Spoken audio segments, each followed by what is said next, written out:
Hello everyone, welcome. Now we will study the subject radiation physics of DRT part first. तो जैसा कि radiation physics में अपना topic चल रहा था एक्सरे प्रोडक्शन,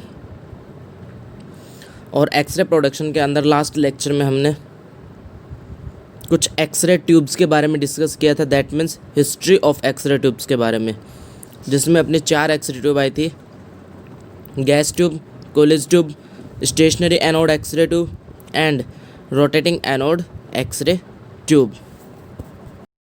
और इन्हीं एक्सरे ट्यूब के साथ साथ लास्ट लेक्चर में हमने एक छोटा सा टॉपिक और डिस्कस किया था जिसका नाम था हील इफ़ेक्ट। लास्ट लेक्चर का एक छोटा सा रिवीजन कर लेते हैं, उसके बाद में आज का टॉपिक डिस्कस करेंगे हम। तो जैसा कि हील इफ़ेक्ट की अगर बात की जाए, या फिर हील इफेक्ट से पहले अगर अपन रोटेटिंग एनोड एक्सरे ट्यूब की बात करें, तो rotating anode x ray tube most advantageous x ray tube थी, जिसके अंदर सारी फैसिलिटीज़ अवेलेबल की गई। डबल फोकल एरिया वाले रोटेटिंग एनोड वाले, हीट भी अच्छे से रिमूव होते थे, हाई एनर्जी की एक्सरेज निकलती थी। That means all facilities are available in the rotating anode x ray tube. उसके बाद अपन ने बात की थी हील इफेक्ट की। हील इफेक्ट क्या बोलता है कि कोई भी एक्सरे ट्यूब है उसमें 2 चीज़ें, एक कैथोड और एक एनोड। कैथोड की तरफ एक्सरेज की इंटेंसिटी ज़्यादा होती है comparison to the anode side, because anode side में क्या होता है कि एनोड खुद एक हाई एटॉमिक नंबर का मटेरियल होता है और वो अपनी तरफ जितनी भी रेडिएशंस आती हैं उनको एब्जॉर्ब कर लेता है। तो दैट मीन्स जो आपको फाइनल बीम मिलती है उसके अंदर एनोड की तरफ कम इंटेंसिटी होती है रेडिएशन की और कैथोड की तरफ ज़्यादा होती है। तो इन सबको कंपनसेट कैसे किया जाए, बैलेंस कैसे किया जाए? एक ऑप्शन होता है एनोड में एंगल देके, और दूसरा ऑप्शन आपके पास ये होता है कि आप जब भी डायग्नोसिस करो तो पेशेंट का जो बॉडी पार्ट है उसमें से जो थिकर पार्ट है, दैट मीन्स जिसकी डेंसिटी ज़्यादा है, थिकर पार्ट को आप कैथोड की साइड प्लेस करो, दैट मीन्स पोजीशन करो, और थिनर पार्ट को एनोड की साइड, ताकि जो लो एनर्जी और हाई एनर्जी का जो इम्बैलेंस आ रहा है वो कंपनसेट हो सके। ऑब्वियसली बात है, हाई डेंसिटी को एनर्जी ज़्यादा चाहिएगी, लो डेंसिटी को कम चाहिएगी। तो हाई एनर्जी को आप हाई डेंसिटी को आप कैथोड की तरफ रखो, बिकॉज कैथोड की तरफ हाइयर एनर्जी एक्सरेज आ रही हैं और एनोड की तरफ लोअर एनर्जी एक्सरेज आ रही हैं। तो उस वक्त या फिर उस साइड आप थिनर बॉडी पार्ट को रख सकते हो। तो इस तरीके से हम हील इफेक्ट को कंपनसेट कर सकते हैं। अब जैसा कि जब अपन stationary anode x ray tube discuss कर रहे थे उस वक्त एनोड एंगल नाम करके एक टॉपिक आया था, और एनोड एंगल के अंदर हमने एक लाइन लिखी थी: anode angle is given to achieve the line focus principle. कि that means line focus principle को अचीव करने के लिए हम एनोड में एंगल देते हैं। और वहाँ पे मैंने बताया था कि लाइन फोकस प्रिंसिपल के बारे में हम आगे डिस्कस करेंगे। तो दैट मीन्स जो आज का अपना टॉपिक है वो है focal spot size area. Starting हम फोकल स्पॉट साइज एरिया से करेंगे और एंडिंग हम यहाँ पे लाइन फोकस प्रिंसिपल पे करेंगे। अब दोबारा कन्फ्यूजन कुछ नहीं है। अगर आपके पेपर के अंदर टॉपिक या फिर क्वेश्चन फोकल स्पॉट साइज का आता है तो भी आपको फोकल स्पॉट साइज से स्टार्ट करके उसको लाइन फोकस प्रिंसिपल पे ख़त्म करना है। और अगर लाइन फोकस प्रिंसिपल का क्वेश्चन आता है तब भी आपको फोकल स्पॉट साइज एरिया से स्टार्ट करके लाइन फोकस प्रिंसिपल पे ख़त्म करना है, बट उस वक्त हेडिंग आपकी लाइन फोकस प्रिंसिपल रहेगी। तो दैट मीन्स ये कि दोनों टॉपिक एक दूसरे से रिलेटेड है।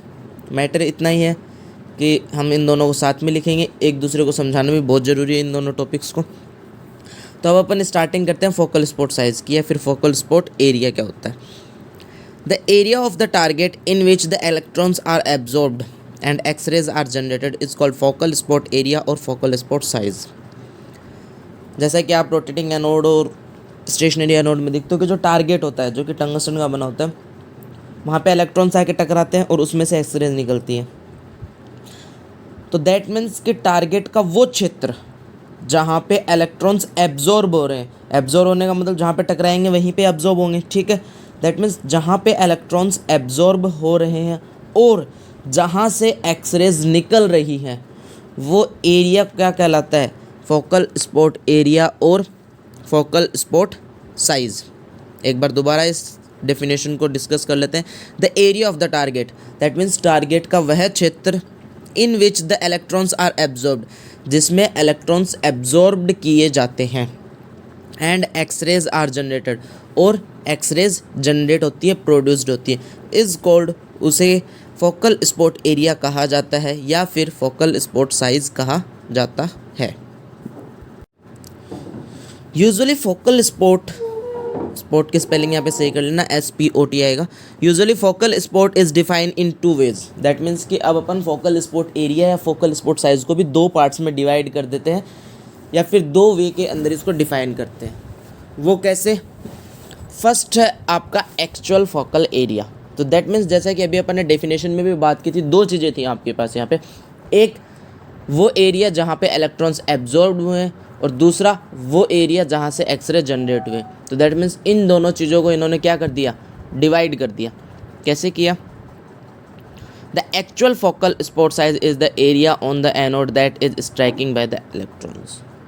दैट मीन्स कि जो फर्स्ट है इलेक्ट्रॉन्स आर एब्जॉर्ब्ड वाला, दैट मीन्स कि टारगेट का वो एरिया जहाँ पे इलेक्ट्रॉन्स एब्जॉर्ब्ड होते हैं, या फिर इसको अगर दूसरे वे में अपन बात करें कि टारगेट का वो एरिया जहाँ पे इलेक्ट्रॉन्स जाके टकराते हैं, वो एरिया क्या कहलाता है? एक्चुअल फोकल एरिया कहलाता है।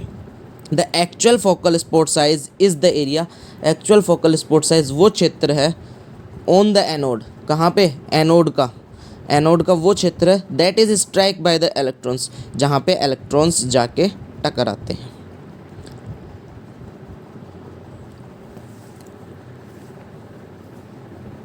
Now we will discuss about the effective focal area, that means दूसरे फोकल एरिया। 2 अभी अपन ने बात की कि 2 वे में डिफाइन किया जाता है।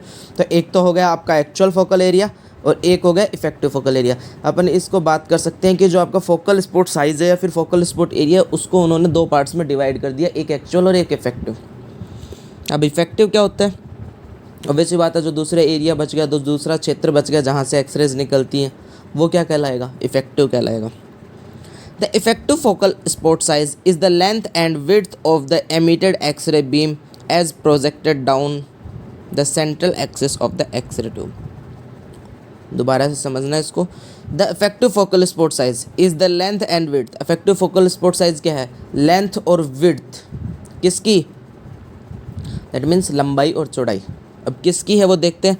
Of the emitted X-ray beam, जो एक्सरे बीम एमिट हो रही है ना, जो फाइनली आपको जो एक्सरे बीम मिलती है, उस बीम की लेंथ और विड्थ क्या है? As projected down the central axis of the x ray tube. कौन सी एक्सरे बीम की बात हो रही है? वो एक्सरे बीम जो कि एक्सरे ट्यूब की सेंट्रल एक्सिस के डाउन के अंदर प्रोजेक्टेड होती है, प्रोड्यूस्ड होती है, जो कि आप डायग्राम्स के अंदर नीचे एक कॉन बीम बनाते हो। दैट मीन्स उस एक्सरे बीम की जो लेंथ और विड्थ है, वही क्या कहलाता है? Effective focal area. That means जो एक्सरे जनरेट हो रही हैं, वो जो एरिया है वो आपका क्या कहला रहा है यहाँ पे? इफेक्टिव फोकल एरिया कहलाता है। The effective focal spot size is always smaller than the actual focal spot size. अब अगर इन दोनों को कंपैरिजन किया जाए, the effective focal spot size is always smaller than the actual focal spot size. That means कि जो effective focal spot size है वो एक्चुअल फोकल स्पॉट साइज से हमेशा कम होता है। कंफ्यूज मत होना, दोबारा से समझ लो इसको। फोकल स्पॉट साइज टारगेट का वो क्षेत्र जहाँ पे इलेक्ट्रॉन्स टकराते हैं, एक्सरेज निकलती हैं। 2 पार्ट्स में डिवाइड किया, एक्चुअल और इफेक्टिव। एक्चुअल जहाँ पे इलेक्ट्रॉन्स जाके टकराते हैं, इफेक्टिव दैट मीन्स जो एक्सरे बीम निकल रही है या फिर जहाँ से एक्सरेज निकलती हैं उसकी लेंथ और विड्थ। अभी नेक्स्ट स्लाइड में डायग्राम देखेंगे, इसका समझ में आ जाएगा।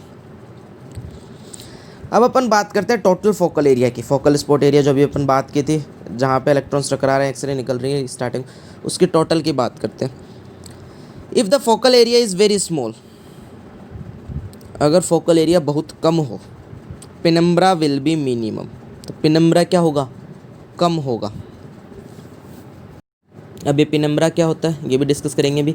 And the picture sharpness will be good but heat remove is difficult. But heat क्या होगी? Difficult is remove. इस लाइन का मतलब क्या? कि अगर आपका फोकल एरिया स्मॉल होता है तो वहाँ पे आपके पास में क्या होगा, इफेक्टिव फोकल एरिया भी स्मॉल होगा और एक्चुअल फोकल एरिया भी स्मॉल होगा, दोनों स्मॉल होंगे।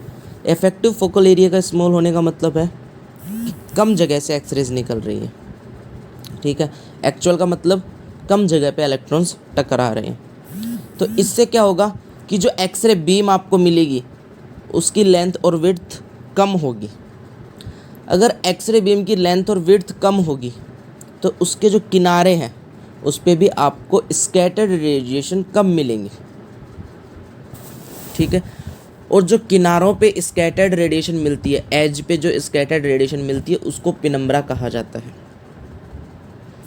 मतलब साफ है कि अगर आप फोकल एरिया कम रखते हो तो आपको पेनम्ब्रा कम मिलेगा। दैट मीन्स कि आपकी जो बीम थी, ऑब्वियस सी बात है, उसकी साइज़ भी क्या हो गई है, कम हो गई है, तो वहाँ पे पेनम्ब्रा कम मिलेगा। दैट मीन्स कि जो एजेस के ऊपर स्कैटर्ड रेडिएशन है वो कम मिलेगी। अब जैसा कि आपको बताया कि पेनम्ब्रा क्या है, एजेस के ऊपर स्कैटर्ड रेडिएशन ही पेनम्ब्रा कहलाता है। स्कैटर्ड रेडिएशन आपको पता है कि इमेज को हमेशा ख़राब करती है, तो ऑब्वियस सी बात है कि यहाँ पे पेनम्ब्रा कम है, स्कैटर्ड रेडिएशन कम है।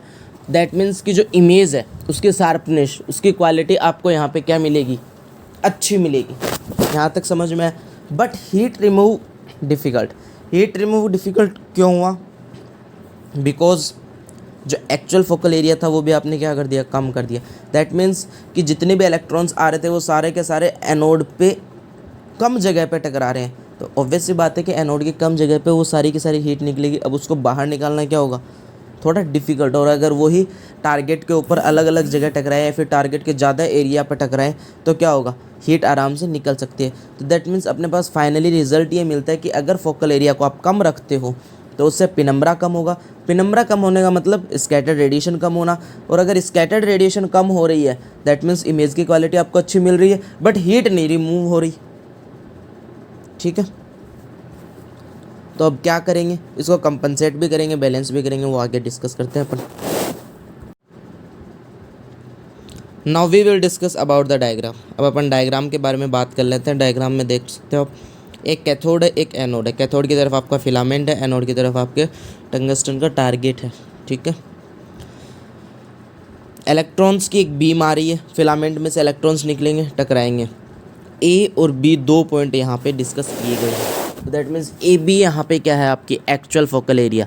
दैट मीन्स वो एरिया जहाँ पे इलेक्ट्रॉन्स आके टकरा रहे हैं।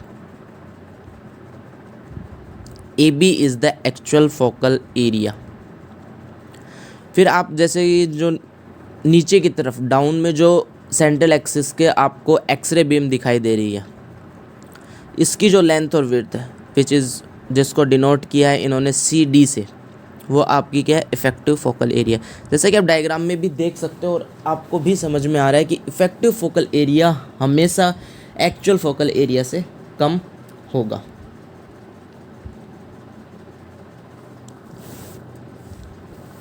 दूसरी बात जो अभी अपन ने फोकल एरिया की बात की कि अगर टोटल जो आपका फोकल एरिया वो कम होता है तो पेनम्ब्रा कम होता है। ऑब्वियसली बात है, टोटल फोकल एरिया कम होगा तो इफेक्टिव फोकल एरिया कम होगा। इफेक्टिव फोकल एरिया कम होगा तो जो सी और डी पार्ट है यहाँ पे क्या होगा, इसके किनारे पे जो रेडिएशन आएंगी, स्कैटर रेडिएशन, वो आपको कम मिलेंगी और वही क्या कहलाता है, पेनम्ब्रा कहलाता है।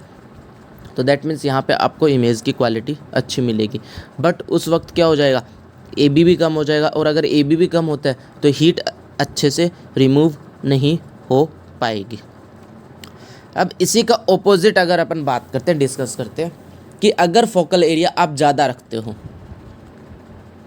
तो फोकल एरिया ज़्यादा रखने से क्या होगा, ए बी इंक्रीज़ होगा और सी डी भी इंक्रीज़ होगा। जब ए बी इंक्रीज़ होगा तो दैट मीन्स आपको क्या एडवांटेज मिलेगा कि हीट अच्छे से रिमूव हो जाएगी। बट अगर C D that means effective focal area अगर इंक्रीज़ होता है, यहाँ पे बढ़ता है, तो इससे क्या होगा कि पेनम्ब्रा बढ़ेगा। पेनम्ब्रा बढ़ने का मतलब स्कैटर्ड रेडिएशन का बढ़ना, और स्कैटर्ड रेडिएशन आपको पता है कि इमेज की क्वालिटी को ख़राब करती हैं। तो दैट मीन्स कि यहाँ पे इमेज क्वालिटी डाउन हो चुकी है। अगर आप फोकल एरिया को बढ़ाते हो तो हीट तो रिमूव हो जाएगी बट इमेज क्वालिटी अच्छी नहीं मिलेगी। अगर फोकल एरिया कम रखते हो तो हीट रिमूव नहीं होगी, इमेज क्वालिटी अच्छी होगी। तो अब इन दोनों को बैलेंस कैसे किया जाए, देखते हैं, बैलेंस करेंगे। On the other hand if the focal area is large, अगर दूसरी तरफ अपन बात करते हैं फोकल एरिया अगर बड़ा है, heat will be removed quickly, heat आसानी से रिमूव हो जाएगी, and the picture sharpness will be reduced, but यहाँ पे पिक्चर की जो शार्पनेस है दैट मीन्स इमेज क्वालिटी है वो कम हो जाएगी। तो अब इन सब चीज़ों को आपको क्या करना है, कंपनसेट करना है, बैलेंस करना है। तो उसके लिए क्या करते हैं, this can be compromised by careful design of the tube, that means कि अब ट्यूब की डिज़ाइन अपन थोड़ी सी चेंज करेंगे और उस ट्यूब की डिज़ाइन को चेंज करके इन दोनों चीज़ को बैलेंस किया जाएगा। दैट मीन्स कि इस तरीके से फोकल स्पॉट एरिया को रखा जाएगा ताकि इमेज की क्वालिटी भी अच्छी रहे और हीट भी अच्छे से रिमूव हो जाए। अब वो कैसे होगी, the target of an x ray tube is mounted at an angle theta with respect to the motion of incident electrons, so the X-rays will appear to come from a small focal area whereas the electron bombardment relatively a large focal area. That means कि x ray tube का जो target है is mounted at an angle theta, उसको आपने क्या कर दिया, theta angle दे दिया। डायग्राम जो आपने देखा था उसमें पहले से थीटा एंगल दे के फिर आपको वो डायग्राम दिखाया था, ठीक है। दैट मीन्स कि एनोड एंगल जो है वो यहाँ पे अपन डिस्कस कर रहे हैं कि एनोड में एंगल दे दिया इन्होंने with respect to the motion of the incident electron, किसके संबंध में, जो आपके इंसिडेंट इलेक्ट्रॉन्स आ रहे हैं उसके संबंध में, उसके रिलेटिवली एनोड में एक थीटा एंगल दे दिया गया।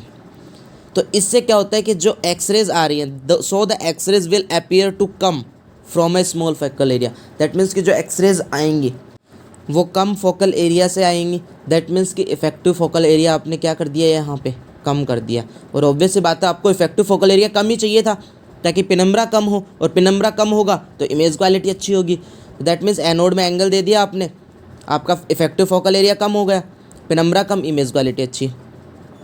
Where as the electron bombardment relatively large focal है, जबकि जो एनोड पे जो इलेक्ट्रॉन गिर रहे हैं, इलेक्ट्रॉन स्ट्राइक हो रहे हैं, इलेक्ट्रॉन का बम्बार्डमेंट हो रहा है, वो अभी भी लार्ज है। दैट मीन्स कि एक्चुअल जो फोकल एरिया है वो लार्ज है, दैट मीन्स हीट भी अच्छे से रिमूव हो चुकी है। तो दैट मीन्स बात साफ सी है कि एनोड में जैसे ही आप एंगल देते हो तो एक्चुअल फोकल एरिया तो ज़्यादा हो जाता है और इफेक्टिव फोकल एरिया कम हो जाता है, जिससे क्या होगा कि हीट भी अच्छे से रिमूव हो जाएगी और जो आपकी एक्सरेज आ रही हैं वहाँ पे आपको पेनम्ब्रा भी नहीं मिलेगा। और अगर पेनम्ब्रा नहीं मिलता है तो इससे क्या होगा, इमेज की क्वालिटी आपको अच्छी मिलेगी। दैट मीन्स कि एनोड में एंगल देके आपने दोनों चीज़ कंपनसेट कर ली, बैलेंस कर ली। Therefore, heat is removed quickly and also the picture sharpness is improved. This is known as line focus principle. That means कि एनोड में एंगल देके आपने क्या किया, हीट भी अच्छे से रिमूव कर ली और पिक्चर की जो शार्पनेस थी वो भी अच्छी हो गई। और ये जो सिद्धांत है यही क्या कहलाता है, लाइन फोकस प्रिंसिपल कहलाता है।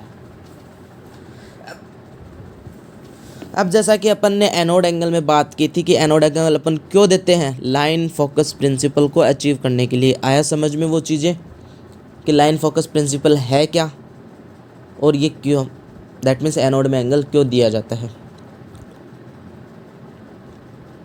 The relation between the effective focal length and actual focal length is given by, अब अपन बात करते हैं कि इफेक्टिव और एक्चुअल के बीच में रिलेशन क्या होता है। Effective focal length is equal to actual focal length into sine theta, ये इसका रिलेशन है इफेक्टिव फोकल लेंथ और एक्चुअल फोकल लेंथ के बीच में। यहाँ पे साइन थीटा क्या है, anode angle, where theta is the anode angle. Theta के साइन फॉर्म में अपन ने यहाँ पे यूज़ किए, where theta is the anode angle and above equation describe the line focus principle. That means कि यहाँ पे थीटा एनोड एंगल है और जो अबव इक्वेशन है वो क्या डिस्क्राइब कर रही है, लाइन फोकस प्रिंसिपल को डिस्क्राइब कर रही है। तो दैट मीन्स कि अगर आपको लाइन फोकस प्रिंसिपल का क्वेश्चन आ जाता है तो वहाँ पे आप ये नहीं लिखोगे कि एनोड में जो अपन एंगल देते हैं वही लाइन फोकस प्रिंसिपल कहलाता है। दैट मीन्स आपको स्टार्टिंग से लेकर लास्ट तक की सारी थ्योरी यहाँ पे समझानी होगी कि फोकल स्पॉट एरिया क्या होता है, एक्चुअल फोकल एरिया क्या होता है, इफेक्टिव फोकल एरिया क्या होता है, अगर अपन फोकल एरिया को बढ़ाते हैं तो कौन सी कंडीशन होती है, अगर इसको कम करते हैं तो कौन सी कंडीशन होती है, फिर इसको बैलेंस कैसे किया जाए। तब जाके अपन यहाँ पे बताएंगे कि एनोड एंगल दिया जाता है क्यों, क्या कि इन दोनों चीज़ों को अपन बैलेंस कर सकें। और बैलेंस करने की ये जो विधि है यही क्या कहलाती है, जो सिद्धांत है यही क्या कहलाता है, लाइन फोकस प्रिंसिपल कहलाता है। तो अब अगर आपका क्वेश्चन आता है किसका, focal spot area, focal spot size, तो जिस तरीके से मैंने आपको ये नोट्स लिखा है आपको एज इट इज़ पेपर में लिखने हैं, नो इश्यू। बट अगर क्वेश्चन आता है लाइन फोकस प्रिंसिपल का, तो आपको हेडिंग चेंज करनी है लाइन फोकस प्रिंसिपल, ठीक है। उसके बाद में नीचे का जो मैटर है वो आपको सारा का सारा एज इट इज़ लिखना है, जैसा कि आप फोकल स्पॉट एरिया में लिखते आए हो। दैट मीन्स स्टार्टिंग करोगे आप फोकल स्पॉट एरिया से, actual focal area, effective focal area, then line focus principle. और है क्या ये सारी चीज़ें, दैट मीन्स दोबारा से अगर इसको अपन डिस्कस करें कि फोकल स्पॉट एरिया वो क्षेत्र जहाँ पे इलेक्ट्रॉन्स टकराते हैं और एक्सरेज निकलती है, इसको दो पार्ट्स में डिवाइड कर दिया, एक्चुअल और इफेक्टिव। एक्चुअल जहाँ पे इलेक्ट्रॉन्स टकराते हैं, इफेक्टिव जहाँ से एक्सरेज निकलती हैं। अगर फोकल स्पॉट एरिया को आप बढ़ाते हो तो दैट मीन्स वहाँ पे आपको क्या होगा, हीट तो जल्दी रिमूव हो जाएगी बट इमेज क्वालिटी डिक्रीज होती है। अगर आप इसको घटा देते हो तो क्या होगा, इमेज क्वालिटी अच्छी मिलेगी बट हीट रिमूव नहीं हो पाएगी। तो इन दोनों को कंपनसेट कैसा किया जाए, बैलेंस कैसे किया जाए। बैलेंस करने के लिए आपने क्या किया, एनोड में एक एंगल दे दिया। एनोड में एंगल देने के कारण क्या होगा कि जो एक्चुअल फोकल एरिया वो तो ज़्यादा हो जाएगा और इफेक्टिव कम हो जाएगा। दैट मीन्स कि हीट भी अच्छे से रिमूव हो जाएगी और इमेज क्वालिटी भी आपको अच्छी मिल जाएगी। और ये जो पूरा का पूरा सिद्धांत है जिसके थ्रू आपने एनोड एंगल दिया, ये क्या कहलाता है, लाइन फोकस प्रिंसिपल कहलाता है, ठीक है। अब एक और छोटी सी टर्म है जिसकी अपन अगर बात कर लेते हैं, जिसका पता होना चाहिए, वाइवा के अंदर बहुत बार क्वेश्चन पूछ लिया जाता है। The ratio of the actual focal area to the effective focal area is defined as the loading gain. Loading gain आता है, दैट मीन्स कि अनुपात, एक्चुअल फोकल एरिया और इफेक्टिव फोकल एरिया का जो अनुपात होता है वही क्या कहलाता है, लोडिंग गेन कहलाता है। Loading gain actual focal area upon effective focal area. तो ये आपका लाइन फोकस प्रिंसिपल का टॉपिक था जो कि कंप्लीट होता है। Thank you so much.